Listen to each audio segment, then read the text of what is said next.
আপাত দৃষ্টিতে এসব আঁশ দেখে ফেলনা মনে হতে পারে, কিন্তু মাছের উচ্ছিষ্ট এই অংশই এখন জীবিকা নির্বাহের অন্যতম মাধ্যম হয়ে দাঁড়িয়েছে। এই পণ্য বিক্রি করে মাসে বাড়তি উপার্জন হচ্ছে হাজার হাজার টাকা।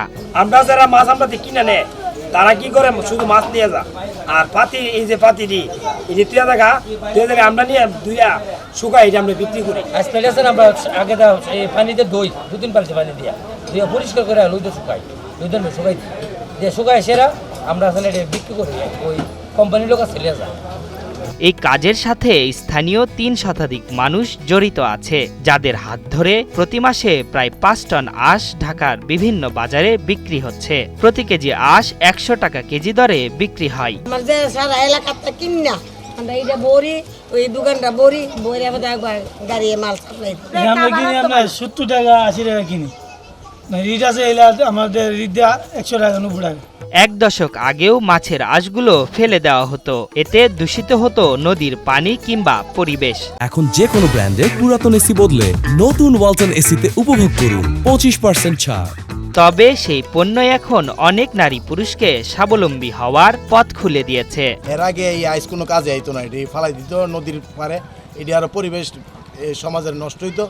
এখন এটা দিয়া 2 পয়সা আয়ও মানুষ একটু স্বাবলম্বী হইতেছে। শুরুতে মাছ কেটে এসব আঁশ সংগ্রহ করেন বাজারের মাছখুঁটানিরা, পরে সেগুলো 70 থেকে 80 টাকা কেজিতে স্থানীয় পাইকারদের কাছে বিক্রি করেন তারা। সেগুলো নানা প্রক্রিয়ায় বাজারজাত উপযোগী করে তোলেন তারা। এ থেকে মাসে 15 থেকে 16 হাজার টাকা আয় হচ্ছে তাদের। যতটা বাজার আছে বাউন্ডারি সব মাছের সব পানির লোক এটা নিয়ে শুকায়া রুদু দিয়ে শুকায়া পরে আপনি বিক্রি করে। আমার ছেলে যে নিজে কাটে, আমার কিনা বাদ দেওয়া, আমার ছেলে নিজে কাটলাম 10-12 হাজার টাকা মাসে।